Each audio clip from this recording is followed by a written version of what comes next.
Hey guys, what's up? I'm here to give you guys a recap on the new episode of Chapter RWBY Volume 8, which is on episode of Chapter 9. This episode right here, or chapter, was really nice, and I had to skim through and watch it many times over and over again or something just to try to get an idea to get a simple, good summary out of it. Might be a little disorganized because we've been going back and forth, you know? So if anything else, I'm going to try to start with one part, and then I could go into this part, and then that last part here and there.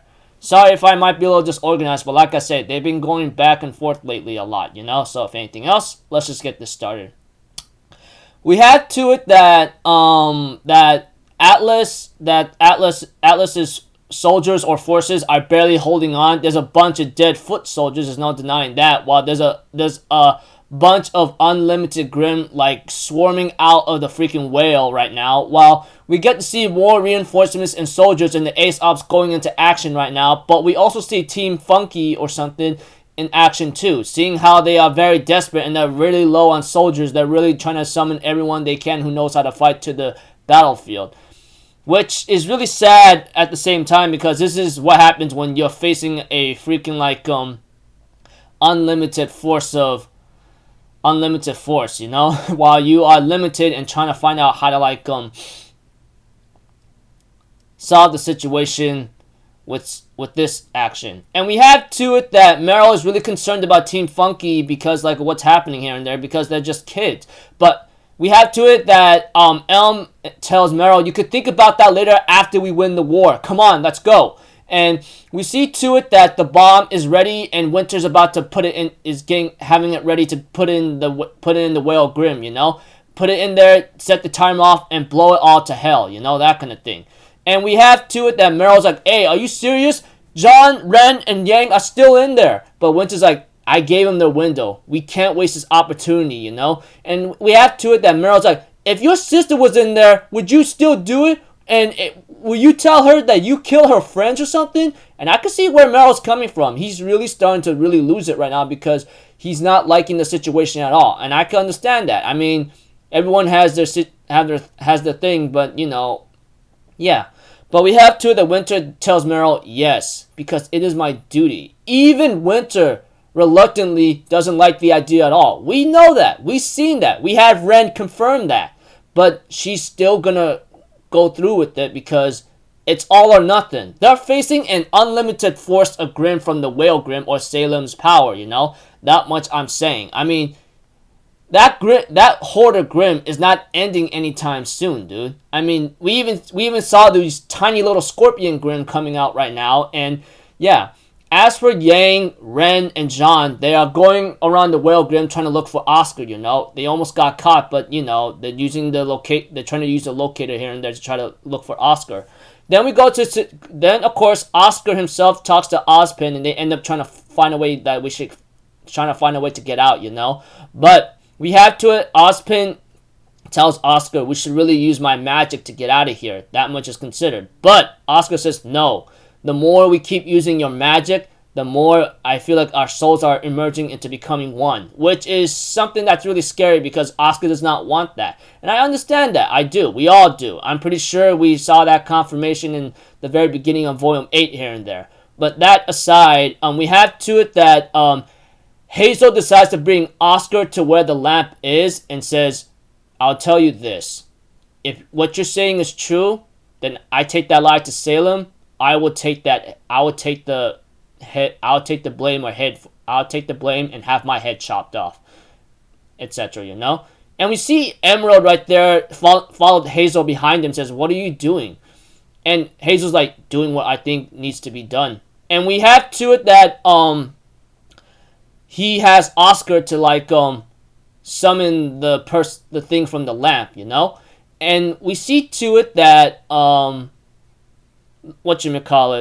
that Oscar summons Jin from the lamp, and that answers all of Hazel's questions and says, the moment we gotta leave the lamp right there. The moment we remove it is the moment the alarm was set off, you know? And we see to it that after they leave the room, they did not realize that Neapolitan camouflaged herself in the chamber of the lamp, and looks like to me she already made a stupid move by stealing the lamp and it's missing. Well, That was confirmed later, but I'll get to that in just a moment. Sorry for that early spoilers here and there. But we see to it as the episode continues on. Salem ends up having to talk to Hazel and Emerald for a bit, but realizing something went wrong as the alarm went off in the freaking Whale Grim, realizing the lamp is in danger, you know? As for Yang, John, and Ren, they decide to fight a horde of Grimm since they're going out of their way, you know? And we see to it that John, Ren, and Yang actually reunite with Oscar, which apparently is disguised as Hazel, thanks to Emerald's semblance. And of course, Yang was about to fight Emerald, go like, why the heck should we trust you or believe your story, when she asked Oscar. And Ren's like, because she's afraid, you know? Because Ren does explain to Yang and John that he could see through other people's emotions here and there, etc., you know? Here and there.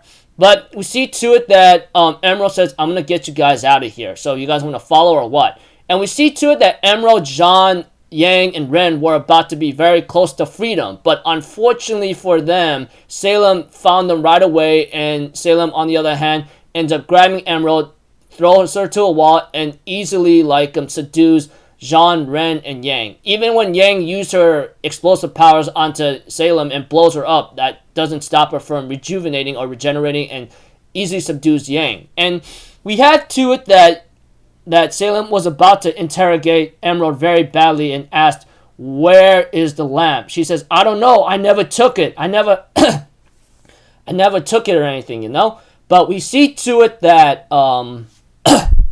that Salem confirms, like I said, that the lamp went missing, which we all know why. Freaking Neapolitan or whatever she's trying to do, you know, etc. But as the episode chapter continues on, we have two that she ends up going to Oscar, which she's trying to talk to Oscar and go like, you know, I don't understand.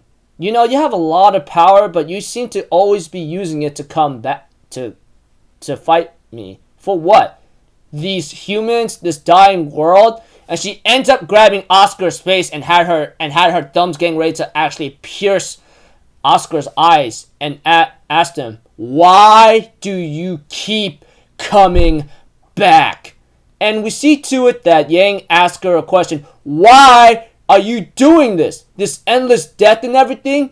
Just because you what? Didn't get a fairy tale ending? Or you got a horrible life given to you, what, so long ago? Huh? Everything I've lost is all because of you. And of course, Salem's like, and what did I take from you? Huh? And Yang's like, Summer Rose and my mother.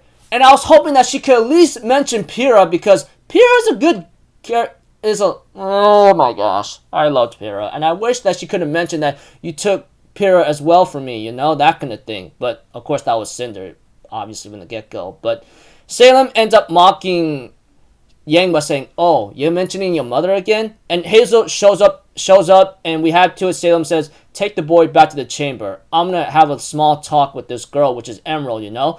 And we have to it that Hazel gets one thing that Oscar was looking for, you know? And that was his staff, and tells him one time, like, no more Gretchens, boy. In other words, don't let Gretchen's death be on your hands anymore. Don't let someone similar to Gretchen's death happen again, you hear me? And we see to it that Hazel punches Salem aside and tells everyone to get going, you know? And putting a bunch of dust crystals, fire, ice, thunder, whatever you want to call it, and tries to fight Salem. And we see to it that Salem, disappointed in Hazel of what he going against her, gets ready to ends up fighting him, you know? Eventually, it looked like Hazel had the advantage over Salem because of what he's doing, you know? And we have to it that,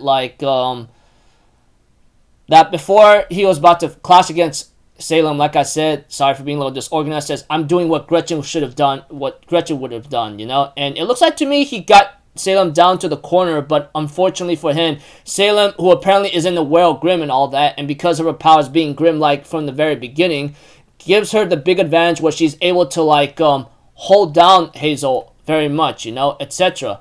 While Yang, Ren, and Emerald are escaping, Jean asks Oscar, what are you doing? And Oscar's like, I'm going to stay behind for a bit because he's just going to chase us down no matter what, you know, that kind of thing.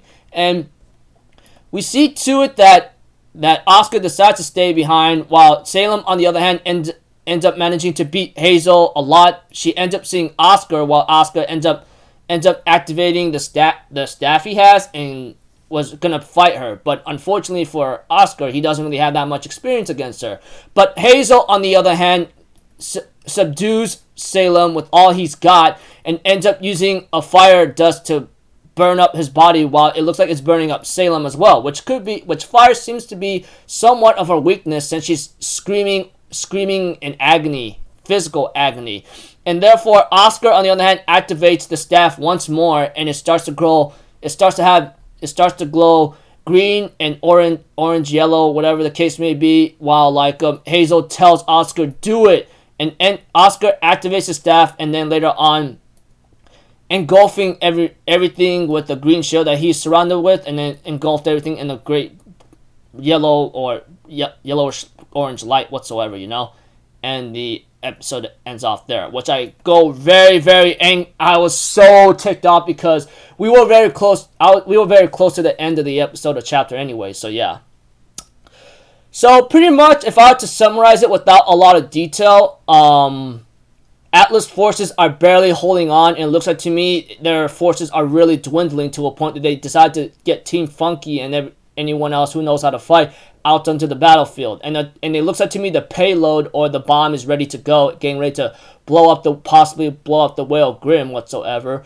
And we have to it that eventually, Yang, Ren, and Jean are looking for Oscar, while Oscar's after Hazel finally looks at the lamp and given all of his questions that it was Jin, as the code to open up the lamp, Hazel decides to get Oscar, Emerald, everyone out of there, while Neapolitan activates the alarm around the Whale Grim after freaking taking the lamp whatsoever and so forth. And Jean, Ren, and Yang reunite with Oscar, Emerald trying to get them out of there, but Salem finds them, gets ready to do a lot of damage to Emerald after trying to interrogate Oscar. Why do you keep coming back? And then Hazel decides to turn against her, giving everything he's got. And then Oscar decides to stay behind to activate the magic after Hazel manages to subdue her or stop in her tracks for a while. And then kaboom, flashing light. Looks like to me, Hazel really did have a change of heart, and many people hinted at after seeing that trailer that he was gonna betray Salem, which looked like it was obvious from the get-go, because Hazel, of all people in Salem's group, looked like he's more has more morality than anyone else in Salem's group. I mean, we've seen this firsthand in many volumes back, and then we see it again, and then later we end up seeing that in volume 8 here and there, etc. After we know more about him and so forth. So it's nice to see Hazel have a change of heart, but still that doesn't erase all the sins that he's done, even if it's for here and there. But I guess in the end, for him try to go against Salem, even though it's the impossible odds, he's at least fighting. Yeah.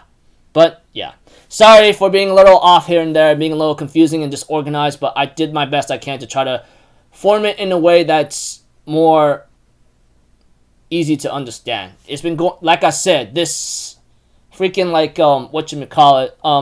episode or chapter been going back and forth with a lot of our characters here and there. So yeah. So until then, people, I'll see you guys in the next video. I'm off the Zero. Have a good day, and I'll see you guys next time. All right. Peace out. Bye bye. Ta-da!